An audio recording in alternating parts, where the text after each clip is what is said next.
So guys, आज मैं कक्षा 10 मोस्ट इम्पॉर्टेंट सामाजिक विज्ञान के 20 महत्वपूर्ण क्वेश्चन कराने वाला हूं जो आपकी परीक्षा में डायरेक्ट आ जाएंगे। अगर आप इन 20 क्वेश्चनों को कर लेते हैं तो आप लोगों की परीक्षा में कम से कम 15 से 20 नंबर इन क्वेश्चनों से ही बन जाएंगे। तो देखते हैं कि ये क्वेश्चन किस प्रकार से हैं। तो पहला क्वेश्चन है, भारत की दो प्रमुख रेशेदार प्रमुख फसलों के नाम कौन कौन से हैं। एक तो हो गई आपकी रेशम की फसल, दूसरी हो गई जूट की फसल।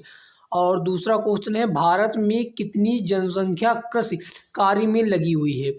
लगभग 2/3 यानी कि लगभग 2/3 जनसंख्या भारत में कृषि कार्य में लगी हुई है।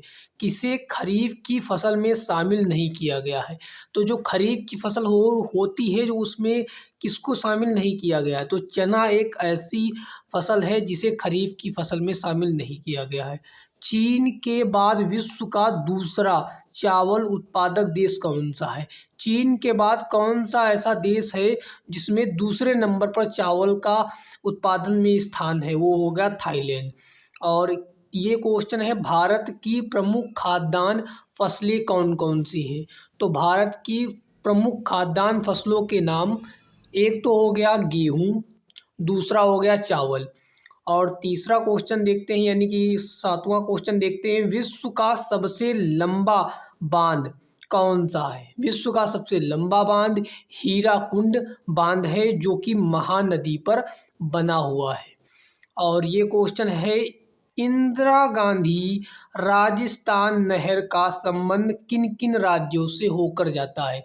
तो इंदिरा गांधी नहर का संबंध किस किन राज्यों से होकर जाता है। तो इस प्रश्न का उत्तर होगा, इंदिरा गांधी राजस्थान का संबंध इंदिरा गांधी 3 राज्यों से होता है। एक हरियाणा, दूसरा पंजाब, तीसरा हो गया राजस्थान, वो स्वयं से ही हो गया।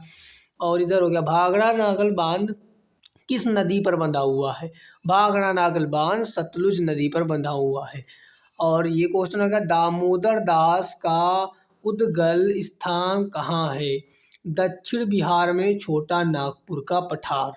बिल्कुल राइट आंसर है। इन्हीं क्वेश्चनों के ऐसे आप लोगों को उत्तर देने हैं क्योंकि आप लोगों को बिल्कुल फिक्स पॉइंट में उत्तर देने हैं। और ये क्वेश्चन हो चुका है, इसका आंसर इसका देखते हैं। मैग्नीज का सबसे बड़ा उत्पादक राज्य कौन सा है। उड़ीसा एक ऐसा राज्य है जिसमें मैग्नीज बहुत अधिक मात्रा में उत्पादन होती है, यानी कि पाई जाती है। भारत का सबसे पुराना तेल उत्पादक राज्य कौन सा है। तो वह कौन सा राज्य है जो भारत का सबसे पुराना है और तेल का उत्पादन अभी भी करता है, वो होगा असम आपका। और ये लास्ट क्वेश्चन देखते हैं, इसके बाद कुछ और क्वेश्चन है अभी देखेंगे, लास्ट नहीं है।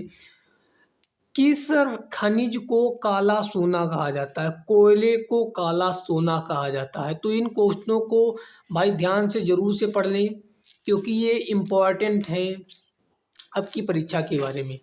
तो अब क्वेश्चन देखते हैं, बॉक्साइट का सबसे बड़ा उत्पादक राज्य कौन सा है। उड़ीसा बॉक्साइट का सबसे बड़ा उत्पादक राज्य है।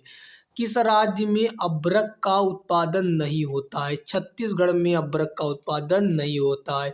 भारत में विद्युत का कुल उत्पादन क्षमता कितनी है। भारत में विद्युत का उत्पादन 1049117 मेगावाट। बॉम्बे हाई क्यों प्रसिद्ध है। बॉम्बे हाई देश का सबसे बड़ा खनिज उत्पादक क्षेत्र है, इसलिए ये प्रसिद्ध है। परमाणु ऊर्जा के प्रमुख खनिज कौन कौन से हैं।